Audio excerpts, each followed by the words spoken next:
Le Nouvel Esprit Public, Philippe Meyer, bonjour.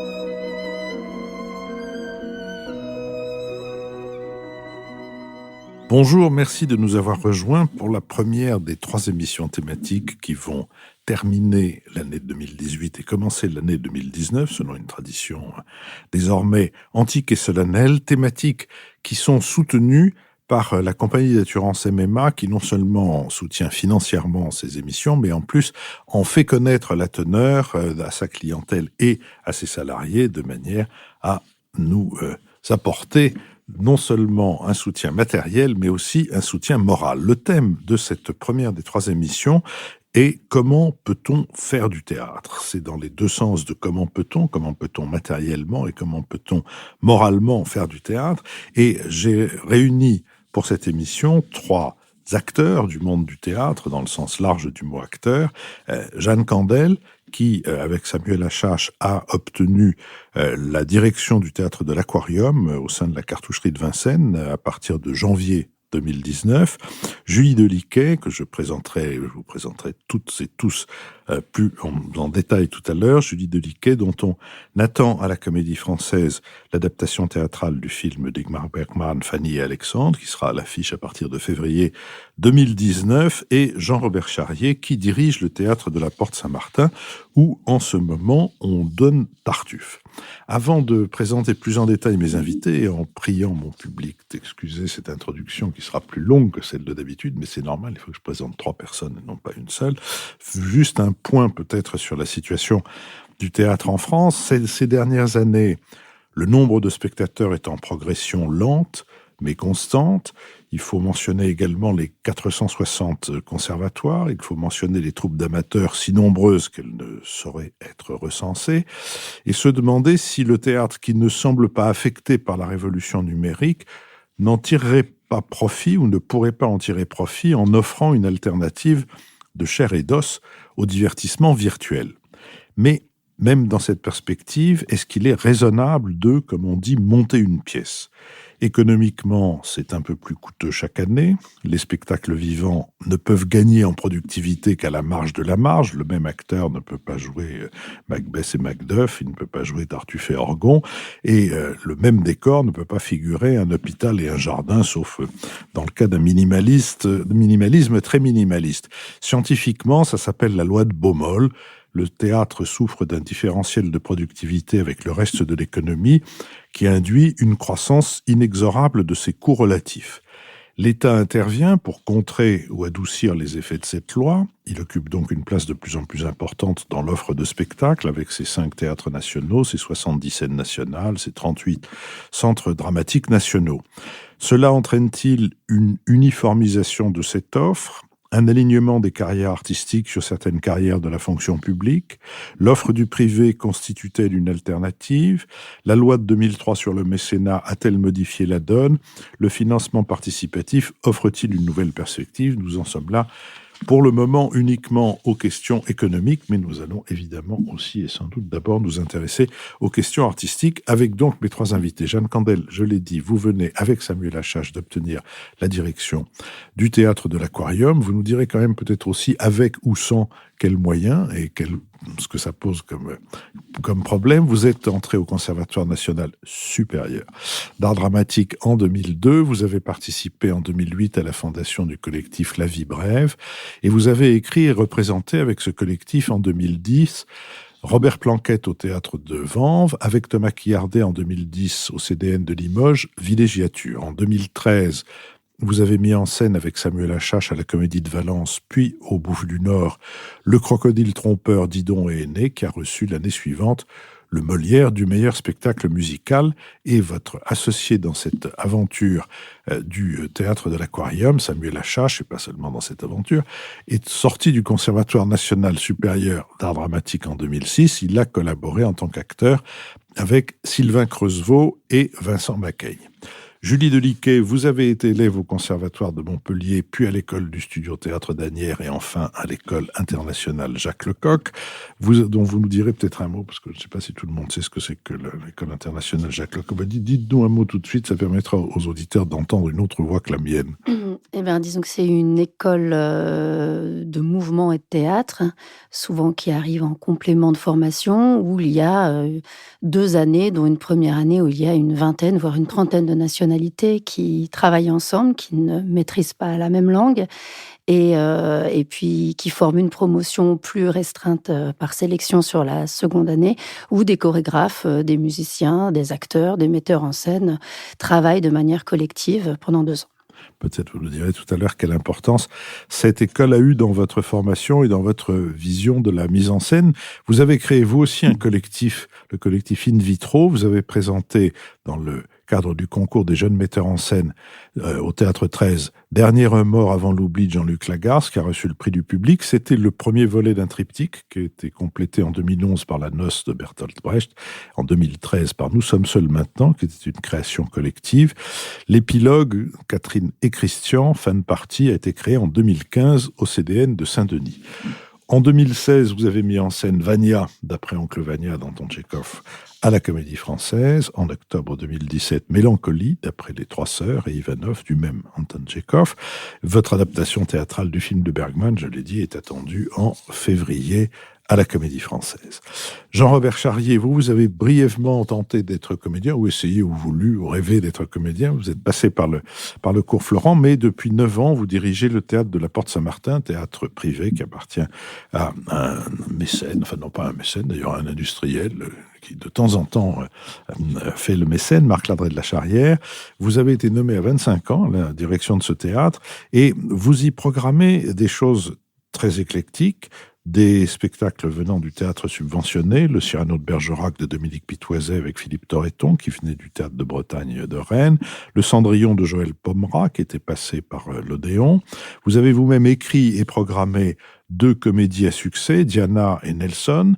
Parmi les pièces récentes du répertoire classique que vous avez monté dans votre théâtre, on peut ajouter Les Femmes savantes avec Agnès Jaoui et Jean-Pierre Bacry, mise en scène par Catherine Yegel, Le Tartuffe avec Michel Bouquet et Michel Faux, mise en scène par ledit Michel Faux, L'Oiseau vert de Carlo Gozzi, mise en scène par Laurent Pelli, et Le Jeu de l'amour et du hasard de Marivaux avec notamment Vincent de Dienne et Laure Calamy, récompensés dans la cérémonie des Molières, l'un et l'autre, mise en scène par Catherine Yegel.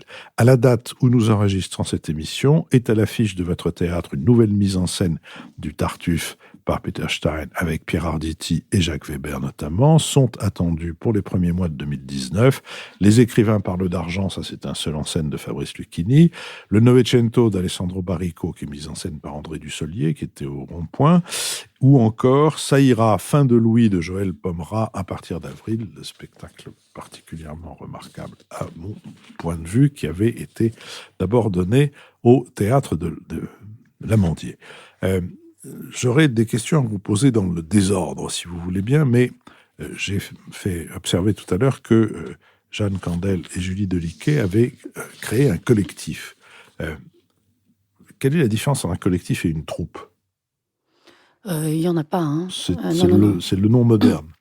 C'était le nom moderne il y a une dizaine d'années. C'était une manière pour nous d'affirmer le fait d'avoir envie de travailler ensemble, en groupe, de revaloriser la place de l'acteur et du coup peut-être un peu destituer celle du metteur en scène, qui est plus au centre plutôt qu'en haut, mais ça pourrait s'appeler compagnie. C'était effectivement une manière d'affirmer une nouvelle pensée commune, mais c'est tout.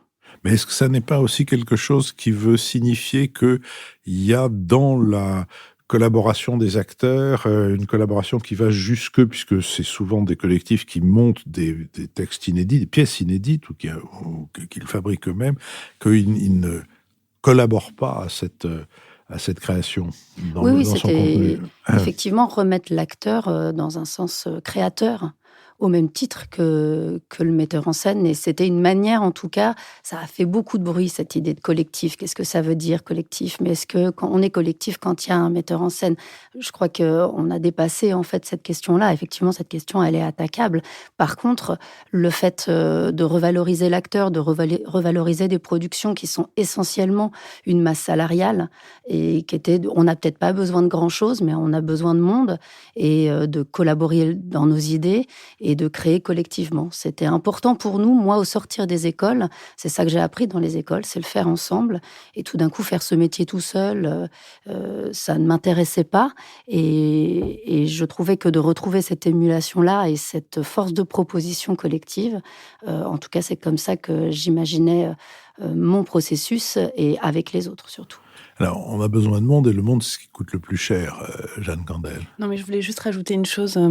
C'est que nous, quand on a appelé ça collectif, c'était vraiment pour mettre en avant le fait qu'on écrivait de manière collective au plateau et que chacun, effectivement, avait une dynamique vraiment de créatrice, en fait. Et c'était pour ça qu'on l'appelait collectif La Vie Brève, mais ça nous a joué des tours parce que ça veut pas dire qu'on a un collectif dans le sens pur et politique du terme. C'est-à-dire, nous, avec Samuel, on est les directeurs artistiques de la compagnie, donc on dirige la compagnie, et tout le monde ne dirige pas la compagnie de manière égale. Donc ça nous a joué des tours, oui, aussi ce terme-là, parce que nous, on voulait mettre en avant l'écriture collective, le fait qu'on repart du plateau et que l'acteur est au centre, en fait.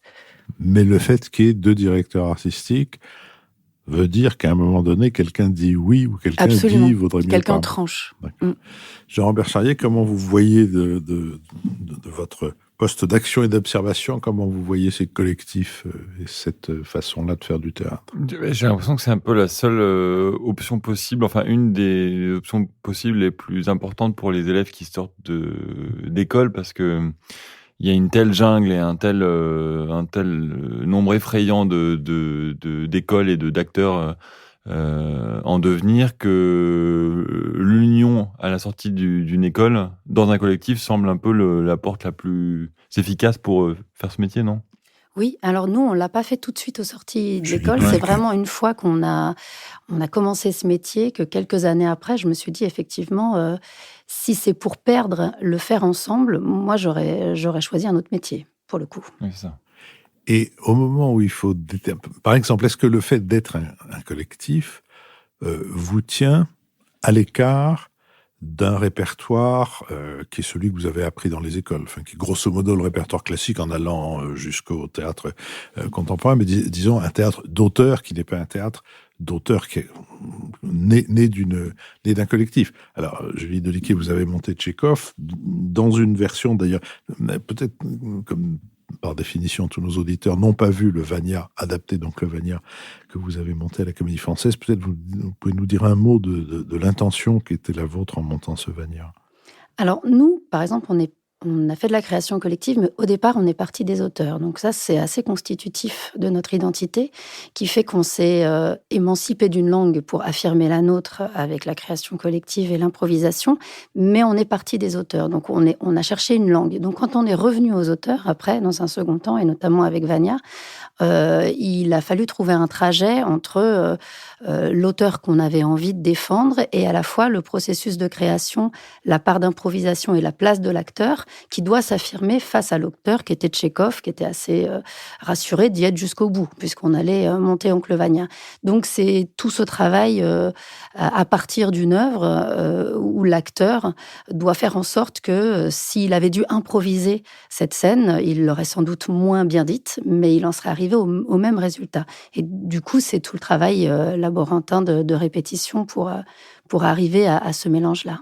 Et vous avez monté vous-même aussi des... Nous, on a eu... Candel. Disons qu'on a eu plusieurs expériences plus ou moins différentes, mais à chaque fois qu'ils remettent le... Par exemple, on a travaillé effectivement sur des œuvres du répertoire, mais ça, c'est dans notre rencontre avec la musique, donc sur Didon Aîné de Purcell et sur l'Orfeo de Monteverdi, donc qu'on a commis en scène avec Samuel Achache. Et donc là, c'était vraiment de visiter ces œuvres comme un nouveau pays, parce que c'est comme ça qu'on s'en est emparé, en fait.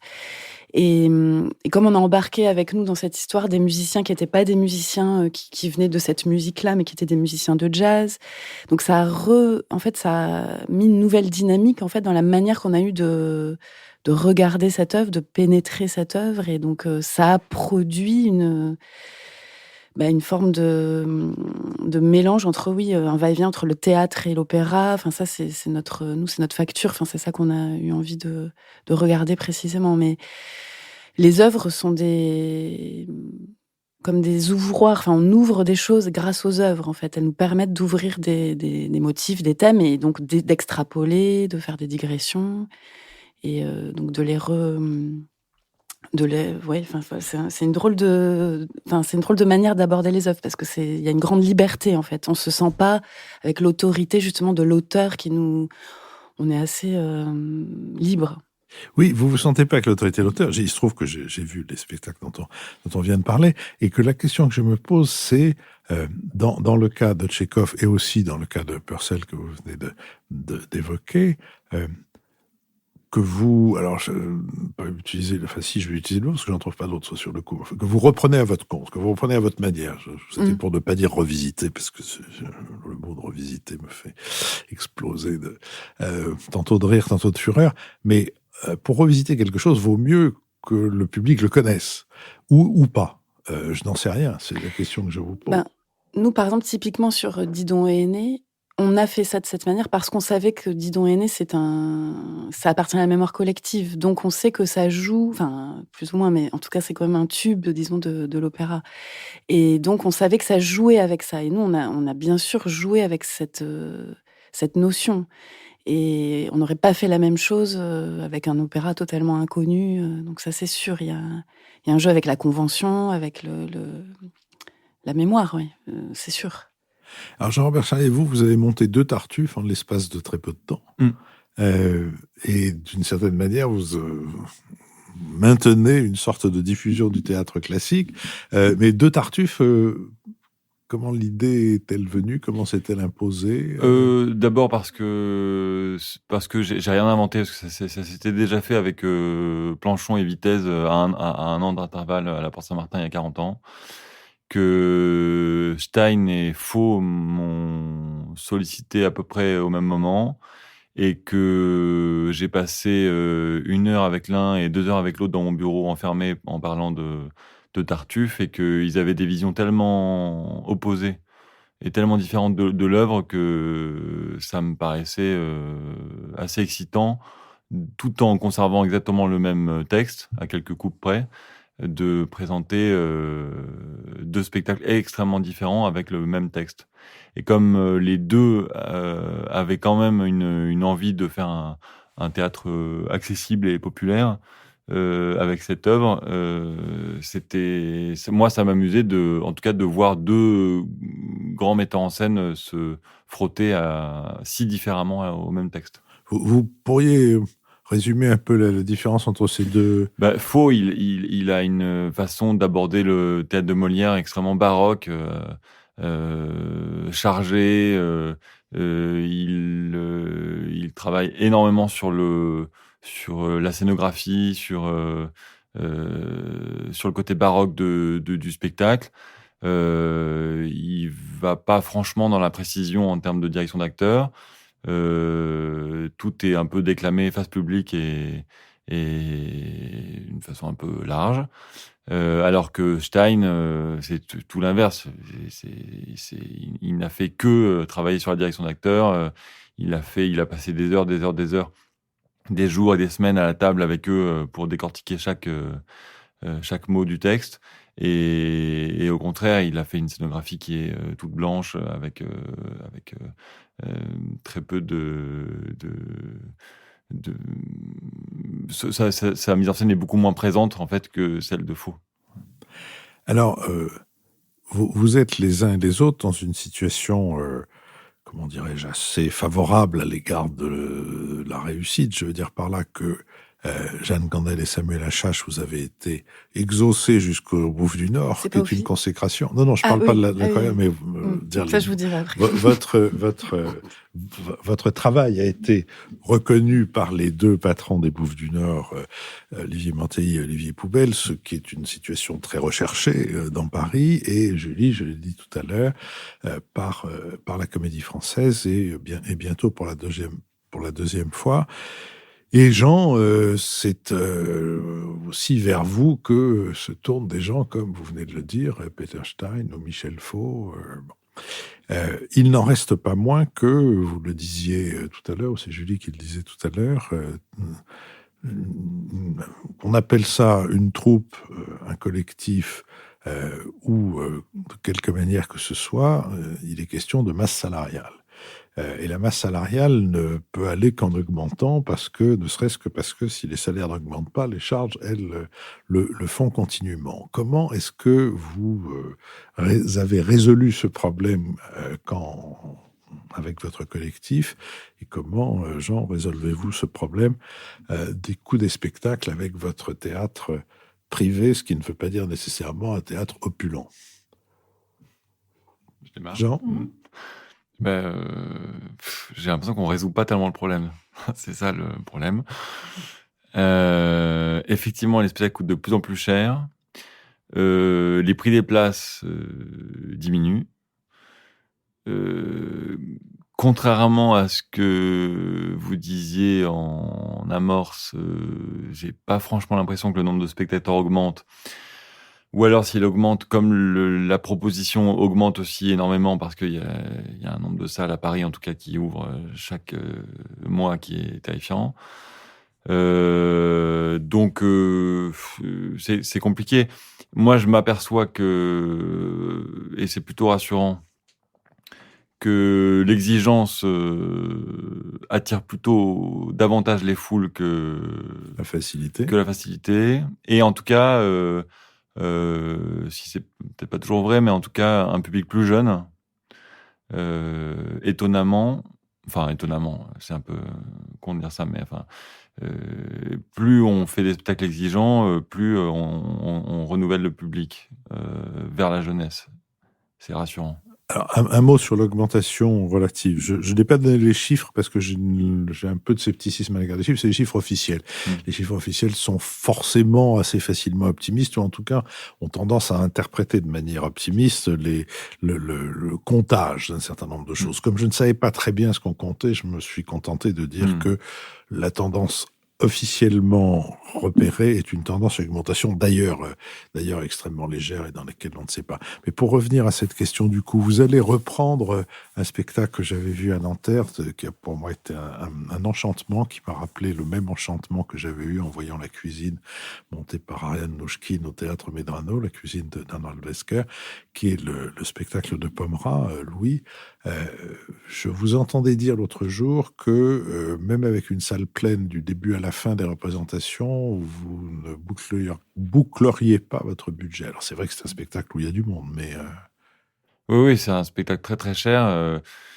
Et effectivement, à 100% de remplissage, on va perdre beaucoup d'argent. Mais le pari, c'est de réussir à équilibrer la saison, parce que même si le théâtre appartient à Marc Ladré de la Charrière qui a de l'argent, hein, c'est sûr, il est pas mécène, et il est homme d'affaires, et il attend de ses théâtres qu'ils soient au minimum à l'équilibre. Donc, quand je fais le choix de programmer Pomera pendant 4 mois au milieu de l'année, et donc de faire une perte, quoi qu'il arrive, de quelques centaines de milliers d'euros à ce moment-là, il faut que je sois sûr que les autres spectacles qui entourent cette programmation dégagent un bénéfice suffisant pour compenser. Alors, sûr, on n'en est pas. Mais on ne le saura jamais. Vous savez déjà ce que vous allez mettre de chaque côté de Pomera, en amont et en aval Oui, mais en même temps, la difficulté, c'est que j'ai la sensation que pour réussir ces reprises du théâtre subventionné, à ce niveau d'exigence, je peux pas les poser comme un cheveu sur la soupe au milieu spectacles qui seraient vraiment pas exigeants ou qui seraient sans intérêt ou qui seraient trop différents. Enfin, il faut quand même qu'il y ait une cohérence avec la programmation, quoi. Et aussi parce que faire venir le public qui a l'habitude d'aller dans le subventionné, donc le public de Pomera, c'est vraiment pas simple. Vous l'avez déjà fait une fois, vous l'avez fait avec Cendrillon, qu'est-ce qui s'est passé? Oui, mais j'ai vraiment senti... Cendrillon, c'était le premier... C'était la première grosse tentative de star du public. Je parle de Pomera, qui est arrivé dans le privé. Et j'ai vraiment senti que il y avait une réticence et que le public attendait de constater que le spectacle n'était pas dégradé en arrivant à la Porte Saint-Martin pour réserver.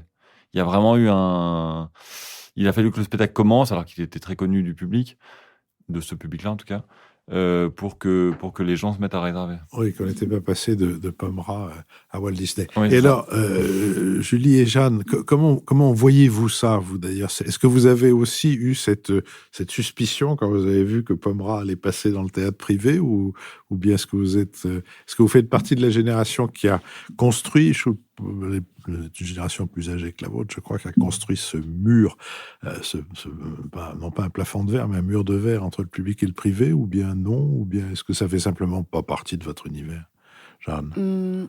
Disons que moi, c'est assez paradoxal, disons, le rapport que j'ai à ça, parce que typiquement, quand j'ai rencontré Olivier Mantéi et Olivier Poubelle, eux, ils sont vraiment... les directeurs des Bouffes du Nord. Oui, les directeurs des Bouffes du Nord, ils sont vraiment dans l'entre-deux, en fait. Et tout leur modèle, justement, c'est de voir comment on peut faire avec les deux. Et donc, moi, ça m'a déstabilisée, parce qu'effectivement, j'étais plutôt d'une biographie et d'une histoire où, non, c'était le théâtre public. Enfin, j'étais totalement issue du théâtre subventionné, et même en tant que spectatrice. Je n'allais que dans des théâtres subventionnés. Je viens de Toulouse. Enfin, je n'allais jamais dans des théâtres privés. Enfin, ça n'existait pas, d'ailleurs, je crois. Enfin, très peu. Et donc j'ai quand même eu toujours un a priori très négatif sur le théâtre privé, parce que pour moi, ça représente justement un manque d'exigence. Enfin, mais là, par exemple, je suis curieuse du coup d'entendre ce témoignage-là sur. Mais c'est vrai qu'il y a une forme de suspicion quand même, de se dire, mais pourquoi il va là-bas? Qu'est-ce que c'est? Enfin, mais c'est vraiment un mécanisme inconscient, en fait, qui se met en place. Et à vrai dire, donc on peut jouer. Enfin, je sais pas comment dire.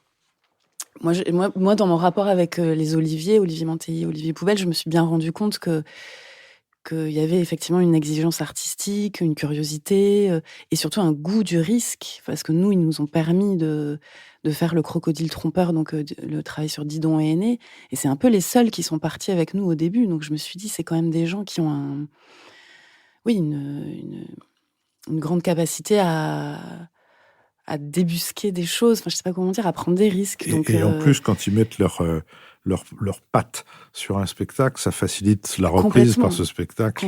Il y a une marque, il y a une sorte de... Nous, ça nous a propulsés, c'est sûr. Enfin, je veux dire, cette rencontre, ça nous a... Même si on était un peu réticents au départ, en se disant, mais est-ce qu'on est sûr qu'on va là? Enfin, c'est étrange, en fait. Julie Deliquet. Alors moi, je connais mal le théâtre privé, parce que je n'y vais pas. Et après, à savoir si j'ai des a priori, je crois que je suis vraiment une défenseuse de la culture publique, mais de manière large. C'est-à-dire que je suis bouleversée dans une salle de spectacle quand je m'aperçois qu'il y a des classes, que c'est une culture pour tous. Que du coup, cette culture-là n'est pas guidée, en tout cas pour un spectateur, par l'argent. Moi, en fait, ça me questionne, ça me bouleverse, mais je peux avoir le même discours sur l'hôpital public. C'est là où je dis que c'est très large. Après, par exemple, Ça ira à fin de Louis, ça a été un choc. Moi, je l'ai vu le soir des attentats, donc c'est vraiment un spectacle qui a énormément compté pour moi, et qui, du coup, j'étais assez fière ce soir-là d'assister à ce spectacle, et que ce spectacle ait une vie et qu'il aille même vers un public qui n'aurait pas été aux Amandiers de Nanterre et qui vont aller le voir là-bas, ça a un sens. Et du coup, c'est quelque chose que je peux complètement comprendre dans la suite d'un spectacle, parce qu'un spectacle quand même, et ça a été la vraie difficulté, je trouve, des dernières années, ça a été le manque de visibilité des spectacles. Et je pense qu'un spectacle, il a une histoire, il n'est pas bon tout de suite, il a une histoire dans l'avenir, il a une histoire avec des publics, et des publics très différents. C'est là que je dis donc, le public d'un théâtre privé, par exemple, est un public différent. Et en ça, c'est casser une forme d'élitisme aussi. Et moi, je suis pour ça. Alors évidemment, je l'exprime et je la vis plus dans une culture de théâtre public, mais par méconnaissance, encore une fois. Et j'ai bien conscience qu'il va y avoir une autre histoire qui va s'écrire ailleurs, et que cette idée de continuité, politiquement, elle est juste. Jean-Robert Charrier, j'ai dit tout à l'heure, tout le monde le sait, que le théâtre ne pouvait être que de plus en plus cher, dans la mesure où c'est d'abord essentiellement des salaires. On peut toujours monter une pièce sans décor, on peut toujours monter une pièce avec un minimum de dépenses, de costumes et autre chose, mais on ne peut pas monter une pièce sans acteurs. Et on a évoqué les conséquences économiques de cette situation. J'ai aussi dit en commençant que, d'une certaine manière, l'État compensait cette cherté du théâtre en étant de plus en plus présent. Il est présent à travers les scènes nationales, à travers les centres départementaux, dramatiques et nationaux, et il l'est aussi de tout un tas d'autres manières, sans compter les théâtres municipaux en régie, etc., etc. Vous voyez beaucoup de pièces. Est-ce que vous avez l'impression que ce théâtre public a une uniformité dans son répertoire et dans sa manière de se comporter? J'ai l'impression que c'est l'opposé du théâtre public, c'est l'uniformité. J'ai l'impression qu'au contraire, c'est surtout pas uniforme, et puis on voudrait surtout pas que ça le soit. J'ai pas l'impression que l'État intervienne de plus en plus financièrement. J'ai plutôt l'impression que les compagnies, aussi réputées soient-elles, les compagnies publiques rament de plus en plus pour boucler leur budget, que c'est pas du tout l'État qui vient faire un chèque à la fin pour combler l'augmentation des coûts. Quand je vois que même la compagnie de Pomera, puisqu'on en parle, est obligée tous les ans de plus en plus d'aller faire appel à des fondations ou à des mécènes privés pour réussir à boucler les budgets de spectacle, je trouve ça plutôt alarmant. Et j'ai pas envie de dire que j'adorerais que l'État intervienne plus, parce que j'ai l'impression qu'il y a une vraie possibilité d'aide entre le théâtre privé, justement, et le théâtre public. À ce niveau-là. Cette aide entre le théâtre privé et le théâtre public, j'ai dit tout à l'heure quels étaient les spectacles que vous aviez repris, quels étaient ceux que vous avez créés, mais autour de vous, dans le théâtre privé, qui voyez-vous, combien de gens voyez-vous partager cette idée du rapport avec le théâtre public? Très peu, mais tout comme dans le théâtre public, il y a encore énormément de gens qui sont réticents à cette idée-là, moins en ce qui concerne la Porte Saint-Martin, parce que ça fait un certain temps que ça dure. Voilà. Mais en même temps, le théâtre privé mérite cette suspicion dont viennent de nous parler. Voilà, parce qu'effectivement le niveau est effrayant artistiquement, qu'il y a encore beaucoup de théâtres qui n'ont pas compris qu'on pouvait pas faire des places à 75 € en proposant des pièces merdiques avec des acteurs qui cachetonnent à 5 000 € par soir, et que ça pouvait pas fonctionner à long terme, quoi. Et tant que ce sera comme ça, le théâtre public continuera à se méfier du théâtre privé, et ils auront bien raison. Et puis voilà, et puis on videra nos salles petit à petit, et puis ça s'arrêtera. Jeanne Candel, vous allez partir dans l'aventure en janvier du théâtre. Vous vouliez dire quelque chose? Non, mais parce que c'est pas officiel en réalité. Mais ça sera officiel quand l'émission va être diffusée. D'accord. J'espère, parce qu'on attend. On diffuse le 23 décembre. Oui, mais j'espère. Bon, vous n'êtes pas officiel, on le rendra officiel. Nous écrirons au ministre pour lui expliquer que Souvina qu'à faire son devoir. Alors, si vous préférez, supposons, Jeanne Candel, qu'un théâtre vous soit attribué à vous et à Samuel Achache.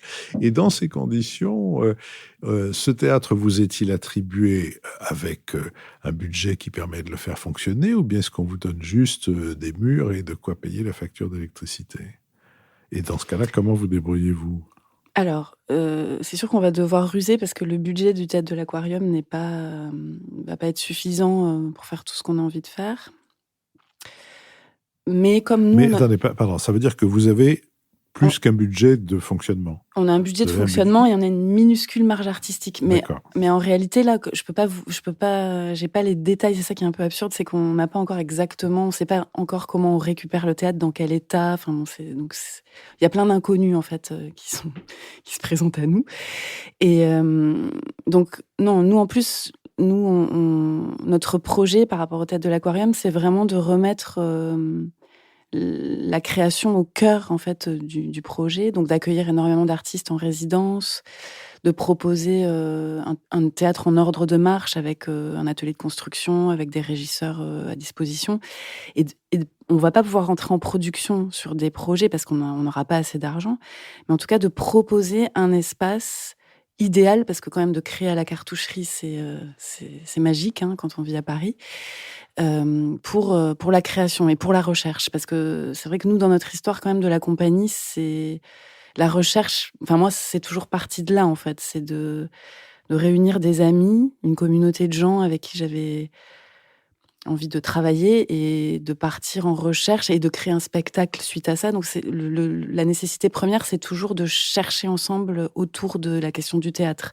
C'est pas forcément de se dire, OK, on monte cette pièce, c'est sûr, on le fait. Mais ça vient vraiment d'un goût de la recherche, en fait, d'une passion. Et donc ça, c'est vrai qu'on veut vraiment mettre ça en place au théâtre de l'Aquarium, cet esprit-là, qui est d'ailleurs, je pense, déjà le cas à la cartoucherie, parce que c'est des lieux de création, et donc redonner cette dynamique-là. Et après, on va devoir effectivement, là, par exemple, typiquement, on se pose la question. Enfin, nous, on a écrit notre projet en considérant qu'on va conserver notre subvention de compagnie nationale. Oui, c'est ce que j'allais te demander. Mais bien sûr, au niveau du ministère, ça bloque parce que. Attendez, il faut juste pour nos auditeurs qui ne sont pas du milieu que vous expliquiez ce que c'est qu'une compagnie nationale. Alors depuis 2 ans maintenant, peut-être un peu plus. Peut-être un peu plus. Il y a en fait donc le ministère a mis au point une espèce de dispositif qui a élu quelques compagnies de théâtre, de musique, de cirque, de danse, enfin dans tous les domaines, qui sont des compagnies nationales. Et donc on reçoit une subvention qui est plus ou moins bien dotée, mais en tout cas qui est supérieure à celle qu'on peut recevoir quand on est conventionné à la DRAC. Ça vient s'ajouter en fait au conventionnement des DRAC. Et c'est une subvention sur 3 ans qui est renouvelable. Et donc voilà, donc nous on a eu cette subvention avec la Vie Brève, et donc nous on a écrit tout notre projet de l'Aquarium en considérant que comme on arrive en compagnie, c'est-à-dire que c'est la compagnie qui rentre à l'Aquarium, et ben si la compagnie ne veut pas être défaite de tous ses attributs et son fonctionnement, il faut qu'on conserve cette subvention parce qu'on va mettre toute la dynamique de la compagnie dans le lieu en fait. Et donc, on va avoir une petite négociation parce que normalement, il est d'usage de dire que quand on rentre dans un lieu, les subventions sont. On rend les subventions. Mais comme c'est un lieu qui est très peu doté, là, on essaye de discuter autour de rendre cette une question. subvention est une des choses les plus douloureuses qu'on puisse imaginer. Julie Deliquet, vous avez souhaité un jour avoir un théâtre, une compagnie, vous l'avez, mais un théâtre, un lieu, un endroit on en discutait tout à l'heure avec Jeanne. Je disais que moi l'idée du lieu est quelque chose d'important. Je suis pas très à l'aise dans toute cette jungle de la tournée de tous les coproducteurs, notamment pour créer, parce que c'est eux qui nous donnent de l'argent, et ils sont finalement peu aujourd'hui à coproduire. Et du coup, on s'attache à des maisons, mais on en change régulièrement pour pouvoir travailler avec tous les lieux associés. Et quand même être associé à un lieu, en tout cas pour moi, et une compagnie et une troupe fixe, c'est une manière de créer sur place et que la recherche associée au spectacle, et là je rejoins, moi je rejoins Jeanne, je suis beaucoup plus attachée dans mon processus à la recherche du spectacle qu'au spectacle lui-même, qui rentre bien sûr en compte, mais qui est une donnée du processus, qui n'est pas le processus principal. Et du coup, le faire attaché à un lieu, attaché à un public, attaché à un territoire, ça prend en tout cas plus de sens.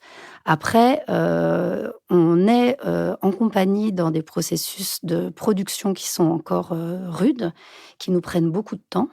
On crée, on a des projets autour, ailleurs. Cumuler ça avec une direction, c'est tout d'un coup avoir 10 vies dans une. Alors c'est très excitant sur le papier et on se pose la question de est-ce qu'on va perdre en liberté de création? Est-ce qu'on va moins produire ou produire mais avec une conscience qui peut-être était belle qu'elle reste inconsciente? Donc en tant qu'artiste associé, c'est assez jouissif de pouvoir être associé à une maison et à un projet et de ne pas avoir la responsabilité de ce projet-là. Et en même temps, les mois et les années passant, cette chose-là, elle devient de plus en plus évidente qu'il faut qu'elle se fasse un jour. Il faut trouver dans la temporalité, puisqu'on est quand même, on est sorti de l'émergence, mais on est dans un foisonnement de propositions qui amène quand même une sensation de liberté, malgré la précarité des fois, des formes de production, qui fait que, est-ce que c'est le moment tout de suite? Sûrement. Est-ce qu'il y a le temps? Moi, je me dis encore pas tout à fait pour moi. Je voudrais poser à tous les trois la question de vos intermédiaires. Je veux dire, les gens qui font que, entre le public et vous, l'information circule et qu'elle circule, quand c'est possible, d'une manière positive. Il y a la presse, dont peut-être vous n'avez pas envie de parler, parce que c'est toujours délicat de parler de gens qui peuvent se venger du mal qu'on a dit d'eux, mais vous pouvez aussi avoir envie de le dire. Et puis, peut-être il y en a d'autres. Alors, est-ce que sur la presse, quelqu'un a quelque chose à dire? Sinon, on considérera que, très bien, d'accord. Et... Non, mais c'est sûr que la presse, ça a un pouvoir et un poids incroyable, en fait, dans nos... Enfin, nous, on le voit vraiment tout le temps. Donc, c'est sûr qu'on est un peu tributaire de ça. Et aussi, maintenant, je pense que le web, maintenant, aussi, a une grande... Enfin, le numérique a une grande part aussi, maintenant. Donc, ça multiplie quand même les... Mais oui, ça a une grande influence. Enfin, nous, on le voit à chaque fois. Enfin, c'est... Ça a une grande influence et malheureusement, la place du théâtre dans les médias principaux, à savoir la radio et la télévision, est vraiment réduite à insupportable. Et ce qui a le plus insupportable, c'est que même dans le service... toutes les stars de télévision écrivent des pièces de théâtre et se produisent elles-mêmes. Mais en tout cas, pour les gens un peu intéressants, parce que sortis de Jean-Luc Reichmann et de je sais pas quel autre, je sais pas, Danny Boone ou hein, c'est quand même compliqué d'aller à la télé et à la radio, et même dans le service public, c'est très compliqué. Le temps d'antenne pour les metteurs en scène et les acteurs est tellement minable que c'est effrayant. Julie Deliquet. Oui, la presse, c'est quelque chose de très important dans le poids, notamment sur les débuts aussi, je trouve. Sortir justement cette idée d'émergence, sortir de l'ombre. Alors, c'est certains directeurs de salles qui font le pari sur un artiste ou des artistes et qui appellent des plus grands, on va dire, des plus gros théâtres pour être vus. Et ça, souvent, relayé avec la presse, c'est ça qui fait qu'on sort de l'ombre et qu'on démarre. Donc, c'est un poids énorme. Après, pour un artiste, le rapport à la presse, il est très compliqué. Moi, je sais que je suis quelqu'un qui peut pas lire, qui se protège beaucoup de tout ça et qui est bien sûr la conscience qu'il y a quelque chose qui se joue à ce niveau-là, mais autant la critique est quelque chose qui me fait énormément avancer, et donc c'est pas quelque chose qui va m'atteindre. Donc c'est pas une histoire de bonne ou de mauvaise, c'est que je trouve que c'est difficile à gérer parce qu'il y en a beaucoup. Parce qu'on ne la maîtrise pas et que là où sur le territoire on peut faire un travail avec le public, notamment en termes d'action culturelle, et ça pour moi c'est un travail qui est très important, la presse, c'est leur travail face aux nôtres, et je pense que cette communication-là, elle est difficile parce que chacun est dans son camp et chacun fait son travail. Il y a d'autres intermédiaires que la presse. Vous venez de parler de l'action culturelle, par exemple. Il y a le corps enseignant. Est-ce que vous constatez qu'il qu'ils s'organisent, qu'ils ont un effet? Est-ce que le théâtre privé peut en profiter, Jean-Robert Charrier? Non, mais moi je pense à ce que dit Julie et sur l'émergence et sur le fait d'être programmé dans des théâtres plus importants dans le secteur subventionné. Moi j'ai l'impression que ça reste quand même dans un microcosme du théâtre public, qui se reste quand même à un public extrêmement restreint parce qu'il y a tellement de propositions dans le théâtre public que les spectacles sont joués quand ils ont de la chance 15 jours dans le même théâtre, mais rarement beaucoup plus. Et que moi j'ai l'impression d'être que programmer du théâtre subventionné dans des grandes institutions du privé et de donner un éclairage pendant 4 mois dans une grande scène avec tout ce que ça comporte de publicité et de médias autour de ces reprises, c'est à ce moment-là pour moi que il y a une vraie tribune qui est offerte à ces artistes-là, parce que, encore une fois, même Pomera, personne ne sait qui c'est. Enfin, c'est terrible. Personne ne sait qui c'est dans le public qui va pas dans les théâtres subventionnés, sorti d'une presse spécialisée et du public du subventionné qui est quand même très restreint. Personne ne sait qui c'est. C'est d'une tristesse infinie pour moi. Je trouve que les spectacles que les vôtres ou les vôtres soient pas plus, alors qu'ils ont tout pour être grand public, ils ont tout pour avoir une existence plus large, le soient pas. Moi je trouve ça très triste. Donc j'inclus les reprises dans le privé, dans une forme de médiatisation du théâtre. Est-ce que dans le théâtre privé, vous voyez arriver des scolaires qualité oui, ou énormément, mais parce que ça veut on dire fait, que on le fait corps... le travail pour ça. Oui, mais ça veut dire que soit vous avez réussi, soit spontanément, soit les deux se sont retrouvés, mais le corps enseignant n'a pas partagé la suspicion dont on parlait tout à l'heure avec... Non, mais enfin, ils viennent là depuis 4 ans parce que les spectacles sont dignes d'être montrés à leurs élèves. Mais il n'y a pas du tout alors pour le coup, le corps professoral n'a pas de filtre à ce niveau-là. Non, ils viennent. Mais encore une fois, parce qu'on mène une politique de tarifs et vers les publics qui n'existent pas trop dans le privé. On fait le travail vers tous les publics. Voilà. Jeanne Campbell et Julie Deliquet, j'ai dit tout à l'heure quelles étaient les années qui vous avez vu entrer au conservatoire ou où vous avez vu débuter vos études théâtrales. Ces années ne sont pas très loin, mais un peu quand même. Ça veut dire que, grosso modo, il y a presque une génération qui vous sépare des années où vous êtes rentré. Quelle vision aviez-vous de la génération qui vous précédait quand vous avez commencé, et qu'est-ce que vous voyez de la génération qui vous suit et qui peut-être de temps en temps vient gratter à votre porte pour savoir s'il n'y aurait pas une petite place? Julie Deliquet. Alors moi, quand j'étais en école, j'étais une grande spectatrice de théâtre, tout en pensant que ce théâtre-là que j'aimais en tant que spectatrice était quand même inaccessible à court terme, à moins effectivement d'être engagée en tant qu'actrice sur un rôle. Mais effectivement, j'avais une vision très grande même des modes de production, des scénographies, en disant de toute façon, si on n'est pas arrivé à un âge avancé dans sa carrière, on ne peut pas prétendre aux théâtres nationaux. Bon, on a connu un peu l'âge d'or quand même, parce que nous, on a été des bandes qui ont coexisté. Ça a quand même été important, c'est-à-dire qu'on n'a pas été des bandes en concurrence, notamment au Théâtre de Vanves grâce à José Faroba. Cette idée que même des acteurs pouvaient passer d'une équipe à une autre. Et à un moment donné, ces bandes de trentenaires ont été reconnues par l'institution, accompagnées.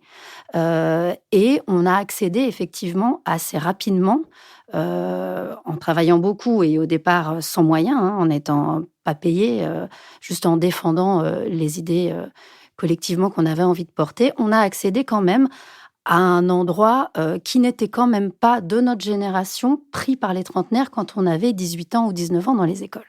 Donc ça a été quand même très important pour nous et assez inédit dans nos yeux. Sûrement que ça s'était fait avant.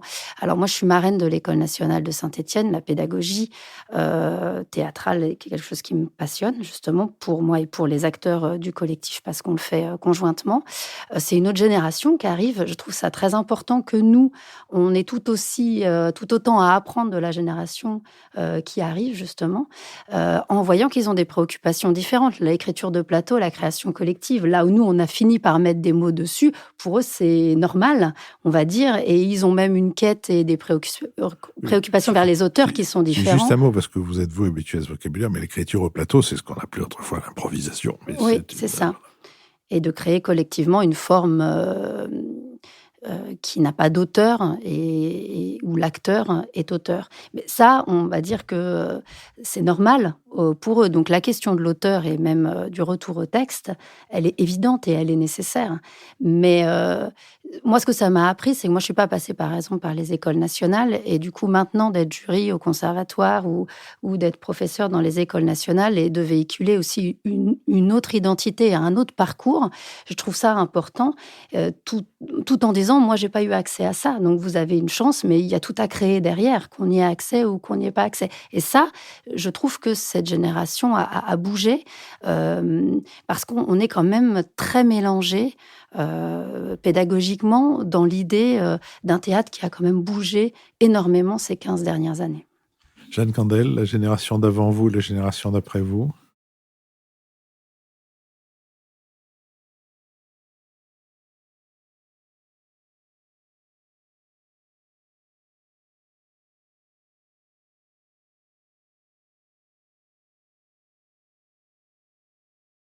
Oui, moi aussi, complètement.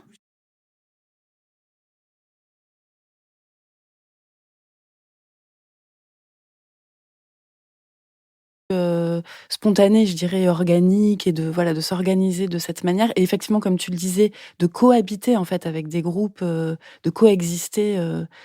Ça, c'était plutôt très joyeux, je trouve, sur notre génération, parce que j'ai l'impression on s'est pas mis des bâtons dans les roues. Enfin, il n'y a pas eu d'esprit de compétition. Ça, c'était assez rassurant. Ouais. Et on s'est reconnus, en fait, aussi, je trouve, les uns les autres. Donc ça, c'était plutôt joyeux. Mais par contre, sur la génération d'après, là, moi aussi, j'ai eu l'occasion là d'en rencontrer parce qu'on a fait plusieurs stages et tout. Bah, je trouve qu'ils sont. Enfin, après, je sais pas, c'est un peu idiot parce que c'est un peu un sentiment très très subjectif, mais ils sont très curieux, très comment dire, et effectivement très libérés. En fait, j'ai l'impression peut-être de toute forme de dogmatisme. Enfin, ils sont assez. Ils prennent un peu partout. Je crois que la notion d'acteur-créateur est très évidente pour eux. Y a pour pas eux, de... on ne peut pas être qu'interprète. Et ça, c'est acquis. Ouais. Après, c'est vrai que je trouve que sur la question, effectivement, mais ça, c'est vraiment plus la question de la formation, de l'analyse, la dramaturgie, j'ai l'impression qu'ils sont un peu laissés à l'abandon à cet endroit. Là où nous, quand même, je pense qu'on a reçu une formation. Enfin, moi, notamment, ça m'a énormément... au conservatoire, de rencontrer des personnes qui ont une pédagogie vraiment sur qu'est-ce que c'est une scène, analyser une scène, en fait. Notamment Muriel Mayette, qui est une directrice d'acteurs extraordinaire, qui nous qui était professeur au conservatoire quand vous étiez élève. Et qui m'a énormément marqué, en fait, sur ça, justement, elle nous a donné des outils pour analyser et mettre des pieds dans la dramaturgie, en fait. C'est vrai que d'avoir une formation plus classique fait qu'on a créé, nous, une forme d'émancipation, mais avec des fondations fortes, et de dire, maintenant, soyons libres avec tout ça, affirmons l'idée du vivant. Alors là, on va dire que la génération qui arrive, elle l'a très fortement, mais elle va s'émanciper de quoi? Oui. Jean-Robert Charrier, je l'ai dit, vous avez pris la direction du théâtre de la Porte Saint-Martin. Vous aviez quasiment du placenta dans les narines encore. Ça fait que donc 9 ans. Vous voyez aussi des gens qui viennent frapper à votre porte avec des projets, qui espèrent les monter chez vous ou avoir votre soutien pour monter des spectacles. Qu'est-ce que vous observez de changement, si vous en observez? Le changement majeur, c'est que... est-ce que je dois dire ça? Mais dites-le, tant qu'à faire, puisque vous avez un micro. Non, mais le changement majeur, c'est que les metteurs en scène du privé ne viennent plus trop me voir. Sûrement tant mieux, mais c'est pas un jugement par rapport à leur travail, pas du tout, mais c'est juste que on avait tellement besoin de renouveler les metteurs en scène dans le privé que c'est très très bien comme ça. Mais donc oui, je suis très heureux moi que des metteurs en scène, et de plus en plus, et même beaucoup de metteurs en scène du subventionné viennent frapper à ma porte pour monter des projets et pour reprendre des spectacles qui existent déjà et pour monter des nouveaux projets. Ça me laisse penser que c'est pas gagné, mais en tout cas que ça commence à bouger un peu, quoi. Vous avez 2 salles, elles ont quelle jauge 200 et 1050. 1050, ça vaut mieux que ce soit rempli pour que le spectacle soit vendu. Je dis 200 aussi, parce qu'on peut aussi perdre beaucoup d'argent avec une salle de 200 places. Comment vous différenciez la programmation de l'une et de l'autre, si vous le faites? Il y a évidemment une question du spectacle lui-même. On ne monte pas Cyrano de Bergerac dans une salle de 200 places. Oui, voilà, on travaille par rapport aux salles. On peut pas du tout... je peux même pas comparer. Enfin, on a une salle de 200 places avec 3,50 m de hauteur sous grille, et puis qui permet de faire des choses un peu plus éclectiques, et puis de tenter des choses, de laisser des jeunes metteurs en scène tenter des choses, et avec moins de risques financiers quand même que dans une salle de 1000 places avec un plateau qui est il fait la taille de celui du Français, qui est gigantesque. C'est pas du tout les mêmes nécessités en termes de programmation. On est obligé quand même de faire des grands spectacles à la Porte Saint-Martin, parce que le plateau est tellement grand que... Voilà. On arrive à la fin de cette conversation. C'est la période de Noël. Est-ce que je peux vous demander de dire quel spectacle vous conseilleriez à nos auditeurs? À part celui, évidemment, que vous êtes en train de jouer ou de monter vous-même. Est-ce qu'il y a dans le... Jeanne Candel? Alors, moi, comme j'ai joué, là, j'ai pas pu aller au théâtre beaucoup. Je l'ai pas vu, mais il y a le spectacle de Thiago Rodriguez, Soporo, ça s'appelle? Ouais. Mais je sais pas jusqu'à quand ça joue. Qui est un spectacle sur une souffleuse donc une dame qui est souffleuse dans le théâtre, et il paraît que c'est sublime. Enfin, j'ai des amis qui m'ont dit que c'était vraiment très très beau. Et j'aime beaucoup le travail de Thiago Rodriguez, donc voilà, je conseillerais ça. Julie Deliquet? Alors moi, pareil, j'ai pas été beaucoup au théâtre ces derniers moments parce que j'étais en répétition. Mais là, je discutais hier avec un des comédiens du collectif qui me parlait de, je sais pas si ça joue encore, de Love aux ateliers Berthier. Je crois que c'est à découvrir en anglais, surtitré. Jean-Robert Charrier? Moi, c'est pas du tout pour... Ah non. Non, mais j'ai vu plein de spectacles. Il n'y a pas grand-chose qui m'est convaincu, mais c'est pas pour passer de la pommade, mais le spectacle de Jeanne Candel qui était au Bouffe du Nord, mais je crois que c'est fini. Oui, c'est fini. Ouais, c'est fini, mais c'était vachement bien. Celui sur la 5e de Mahler? Ouais, c'était vraiment bien. Et donc, Joker.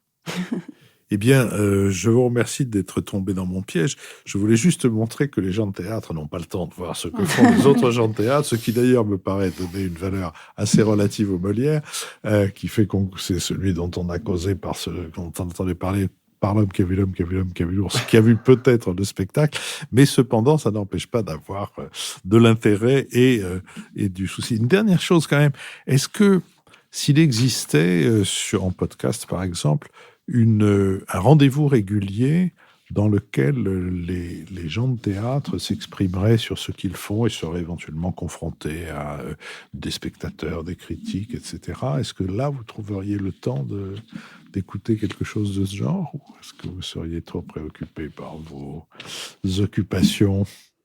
Alors moi, curieusement, justement, j'ai du mal à lire, par exemple, la critique sur mon travail, mais écouter des gens ensemble ou lire les critiques sur les autres, mais d'un point de vue plus réflexif, je trouve que on le fait pas assez de partager les idées. Donc c'est quelque chose qui m'intéresserait. Oui. Non, moi, j'écouterais avec grand intérêt. Oui, moi aussi.